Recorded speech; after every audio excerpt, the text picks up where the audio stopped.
Bonjour à tous, ici on va faire la dérivée de la fonction f de x est égale à 3 sinus au carré x moins 5 cosinus au cube x. Premièrement, ce sont des fonctions trigonométriques. Un petit rappel des fonctions trigonométriques de base. La dérivée de cosinus, c'est moins sinus. Et la dérivée de sinus x, c'est cosinus x. Alors bien sûr, on va faire la dérivée en suivant bien sûr le symbole des dérivées. Première chose, je dis, est-ce que j'ai une addition-soustraction?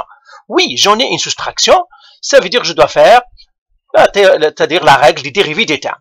Donc j'en ai deux termes ici. Premier terme ici, et le deuxième terme. Alors, premier terme, il est compliqué, le deuxième aussi, je leur redonnerai deux noms. Lui, je l'appellerai P, et lui, je l'appellerai Q, parce que ce sont compliqués. Donc, je commence par dériver P. Donc, j'écris P égale 3 sinus au carré X. Alors, je dois dériver ça, le premier terme. Ben, bien sûr, ici, je dois éclaircir la situation, parce que sinus au carré, le carré sur quoi? Sur le sinus ou le X. Ici, il est sur le sinus, parce que ça.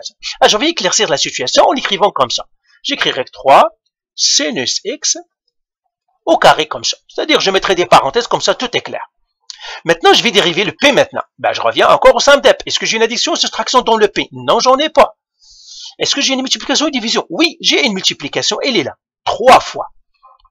Eh bien, j'ai une multiplication. Seulement, cette multiplication ne compte pas. Pourquoi elle ne va pas compter? Parce que le 3 est un coefficient. Et on l'avait déjà dit. Quand vous avez un coefficient dans un facteur, eh bien, la multiplication ne compte pas. Donc, cette multiplication ne compte pas, on va l'enlever. C'est comme s'il n'y avait pas de multiplication. Et là, il n'y a pas de multiplication. Donc, s'il n'y a pas de multiplication, c'est que j'ai une chaîne.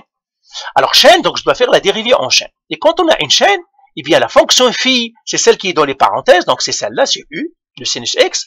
Et la fonction mère, celle qui n'est pas dans les parenthèses, c'est par exemple le 2 qui est une puissance. Mais on ne doit pas oublier le 3. Alors, voilà, je vais les écrire maintenant ici. J'écris ici V est égal à 3 U au carré. Parce que c'est une fonction puissance, et le 3 qui multiplie, on doit le mettre avec la phi. Toujours le coefficient par avec la phi. Et j'ai U. U est égal à quoi? Sinus x. Ben maintenant, je vais dériver chacun. Je dérive V'. La dérivée de V, c'est quoi? C'est 3 U au carré dérivé. Alors bien sûr, le 3 c'est un coefficient, je dois le sortir. Donc je le sors de la dérivée. Ça serait U au carré dérivé. Maintenant, je dérive U au carré, mais ça, vous le savez, c'est une fonction puissance la plus facile de toutes. Ça me donnerait 2U. Donc ça me donnerait 2 fois 2U.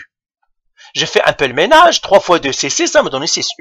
Ben voilà, j'ai dérivé la mère. Donc là, je vais l'écrire ici. J'écris ici V' est égal à 6U. J'ai dérivé la fonction mère, maintenant je vais dériver la fonction phi. Alors que la dérivée de la fonction phi ici, donc tout simplement, je dois faire U', ça veut dire que je dois dériver la fonction sinus x. Mais que la dérivée de la fonction sinus, on le sait, c'est cosinus. Donc U', c'est cosinus. Donc je l'écris tout simplement ici. U' est égal à cosinus x. Et là, qu'est-ce que je vais faire? La dérivée de P maintenant, je multiplie la dérivée de la mère avec la dérivée de la phi. Donc, je fais P' égale, la dérivée de la mère, c'est 6U, fois la dérivée de la phi, c'est cosinus x. Et ben voilà, je fais un peu de ménage, il n'y a pas beaucoup, c'est tout simplement le U, je le remplace, parce que c'est la phi, c'est sinus x, donc ça serait 6 sinus x, cosinus x. Ben voilà, j'ai dérivé P. Donc, ça c'est mon P'. Alors, j'efface tout ça ici et j'écris maintenant P' égale. Je l'ai dérivé, je le mets ici dans la banque. P', elle est égale à 6 sinus x, cosinus x. Et j'efface tout le reste. Ici. Maintenant, qu'est-ce que je vais faire? Je vais dériver Q. Donc, j'écris Q ici avec du noir est égal à moins 5 cosinus au cube x. Alors, lui aussi, qu'est-ce que je dois faire? Je dois faire ce que j'ai fait, je vais éclaircir la situation. Ça veut dire le cube ici, c'est sur le cosinus, donc j'écris moins 5 cosinus x exposant 3. Et là, je fais encore le symbole d'EP. Est-ce que j'ai une addition-soustraction? Non, j'en ai pas. J'ai un moins, mais ça, c'est pas une soustraction parce que c'est un coefficient. Est-ce que j'ai une multiplication? Ben oui, j'ai une multiplication. Ici. OK? Alors, cette multiplication encore, ici, c'est un coefficient. Donc, cette multiplication ne compte pas. Donc, quand on a un coefficient, la multiplication ne compte pas. Donc, c'est comme s'il n'y a pas de multiplication ici. Et là, si je n'ai pas de multiplication, c'est que j'ai une chaîne. Alors, la chaîne encore, la fonction phi, c'est celle qui est dans les parenthèses. Ça, c'est la fonction U. Et la fonction V, c'est celle qui est à l'extérieur. Eh bien, je vais les écrire ici. J'écris V est égal à moins 5 U au cube. Et puis, U, c'est cosinus x. Et puis, je commence à dériver chacune. Donc là, je vais effacer ici, je n'ai plus besoin de ça. Et je vais dériver maintenant V. Donc, j'écris V'. Mais la dérivée de V', c'est moins 5 U au cube dérivé. Le moins 5, j'ai le droit de le sortir parce que c'est un coefficient. Donc, moins 5u au cube dérivé, qui est la dérivée de OE cube, c'est 3u au carré, donc ça me donnerait moins 5 fois 3u au carré. Moins 5 fois 3, moins 15, donc ça me donnerait moins 15u au carré. Donc voilà, j'ai dérivé un petit peu v', il me reste à faire une dernière étape. Alors je vais effacer ici, et j'écris ce que j'ai trouvé à date. La dérivée c'est moins 15 u au carré. Ben maintenant je remplace le u, tout simplement. Donc j'enlève tout simplement pour avoir de l'espace. Donc ça me donnerait moins 15. Le u c'est cosinus, donc ça serait cosinus x au carré.